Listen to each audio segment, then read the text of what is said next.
بسم الله الرحمن الرحيم. معكم أخوكم إبراهيم محمود. النهاردة إن شاء الله في الفيديو ده هنتكلم عن أسباب تأخر الدوارة، أو بمعنى تاني الأسباب اللي بتخلي الموتوسيكل يأخر معانا في الدوارة مش بيرضى يشتغل على طول، سواء كان في الصبح أو خلال اليوم كله. عندنا الدوارة في الموتوسيكل اللي بتأخر لعدة أسباب، يعني ملهاش حاجة معينة عشان نعملها. عندنا 6 أسباب رئيسية بتخلي الموتوسيكل معانا يأخر في الدوارة، سواء كان في الصبح أو خلال اليوم. إن شاء الله هنتعرف على الأسباب دي وهنتعرف على طرق حلها. بس قبل ما نبدأ يا ريت تنزل تشترك في القناة وتفعل الجرس على الكل ولايك للفيديو عشان توصلك كل الفيديوهات الجديدة. قلنا إن إحنا عندنا 6 أسباب بتخلي المكنة تأخر معانا في الدوارة. عندنا السبب الأول بيكون بسبب التكهات، يعني لو أنا عندي تكاه محمل من التكهات، سواء كان تكاه بنزين أو تكاه حريق، ده هيخلي المكنة معايا تأخر في الدوارة ومش هتدور بسهولة. واللي بيحصل هنا ان التكية بيبقى محمل، فبيبقى الصباب ما قافلش كويس، فبالتالي بيعمل معايا خلل في دورة الاشتعال او في اشتعال المكنة.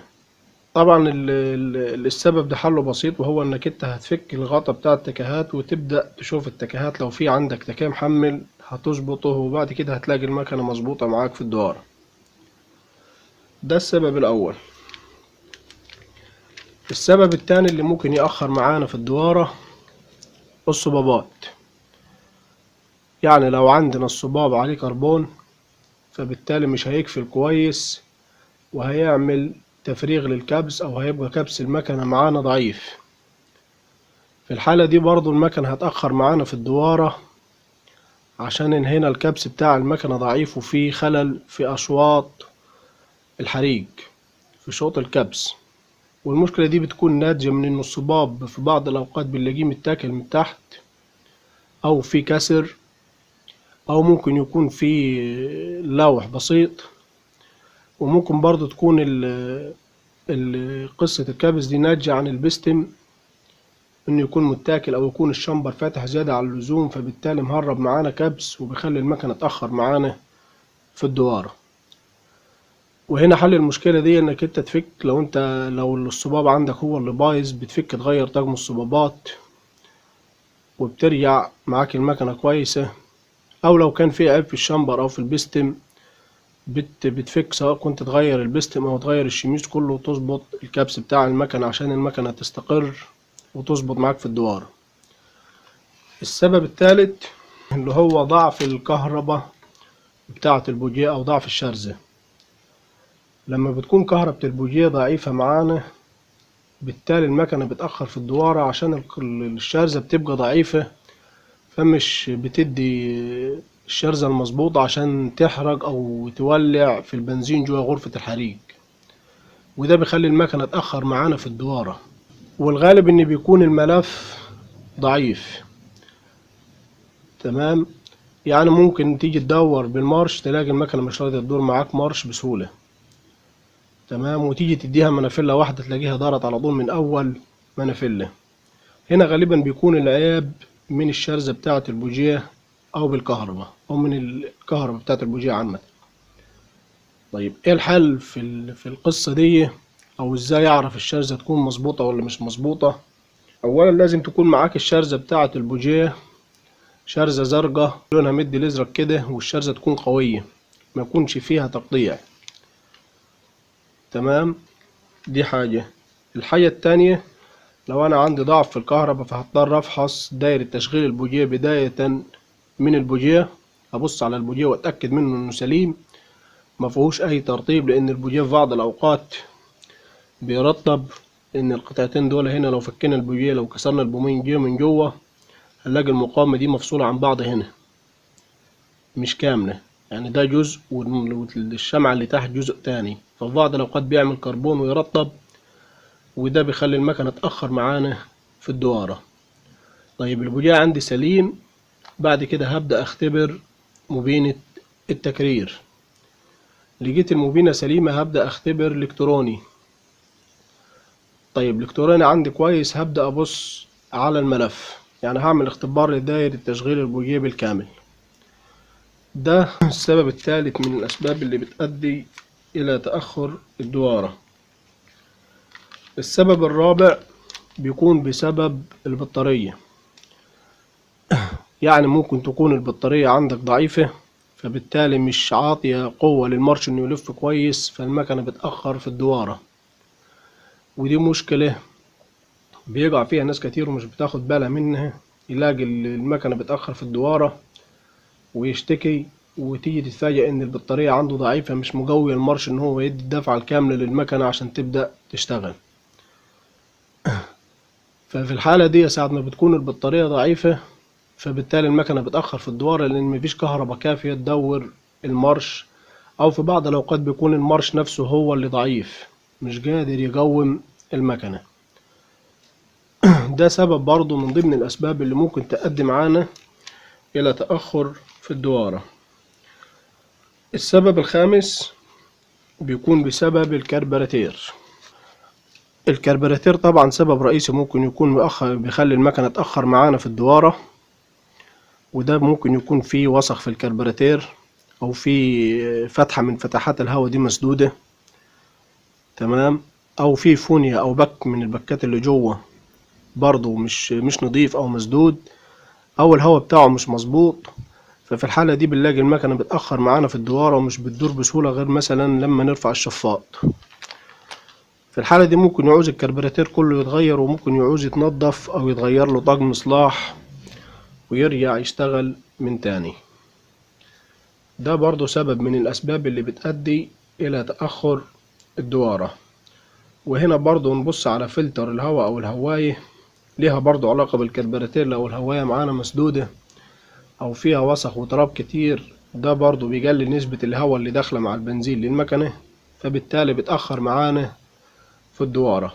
السبب الخامس من الأسباب الستة الرئيسية اللي بتأخر معانا في الدوارة.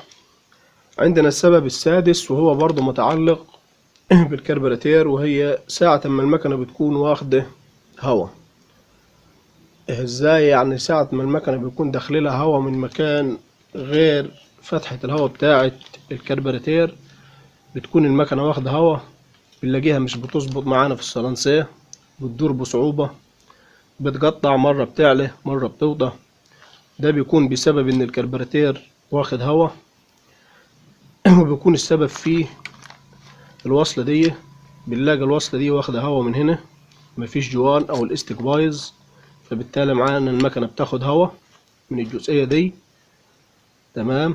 وده بيؤدي برضو الى تأخر الدوار. لما كنتش ترفع الشفاط وتقفل الهوا اللي جاي من باب الهوا اللي ورا، لولا ما المكنة ترضى تدور معاك، وساعة ما تنزل تلاقي المكنة بطلت على طول. واما برضو نلاقي المكنة واخدة هوا من الوصلة ناحية الخزنة او الموتور. يعني ممكن الوصلة دي في بعض الاوقات بيكون الاستك بتاعها بايظ او ضعيف، تمام، من السخونة، وبالتالي المكنة بتكون واخدة هوا منه. وممكن نلاحظ ترشيح حوالين الوصلة دي، ده دليل على ان الوصلة دي فيها تنفيس، تمام.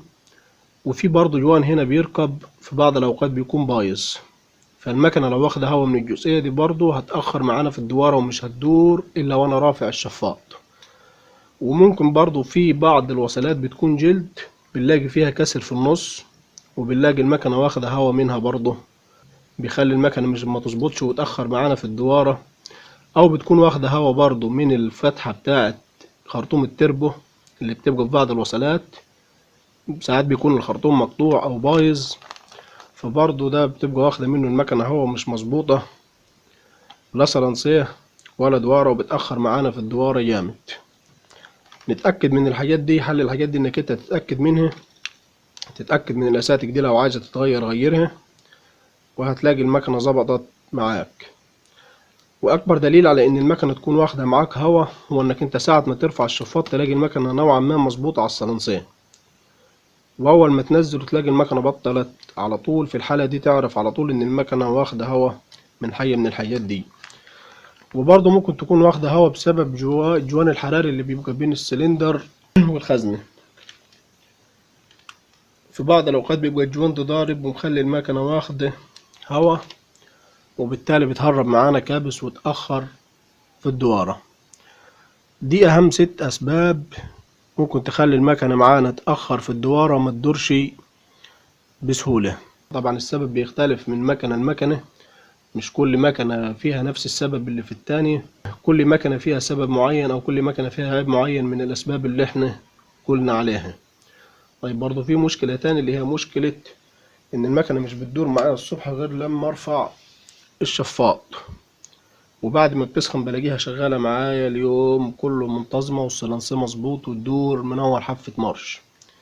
هنا بيكون المكنة محتاجة الصبح لكمية بنزين أكبر من الكمية المعتادة مع خليط الهواء عشان تساعد في الاشتعال.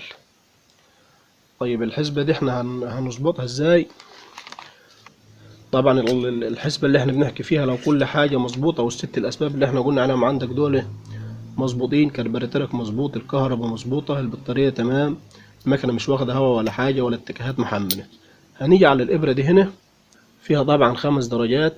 هنفك التيلة دي وهننزل درجة، التيلة دي درجة لتحت بحيث إن احنا نرفع الإبرة سنة لفوق عشان تدي معانا كمية بنزين أكتر شوية للمكنة عشان ما تأخرش معانا دوارة في الصبح. دي كانت 6 أسباب بتأخر في الدوارة وحبينا نعرفها للناس عشان الناس تبقى فاهمة الدنيا رايحة فين وماشية ازاي. وبكده نكون وصلنا لنهاية الفيديو بتاعنا النهاردة، يا رب يكون عجبكم واستفدتوا منه، والسلام عليكم ورحمة الله وبركاته.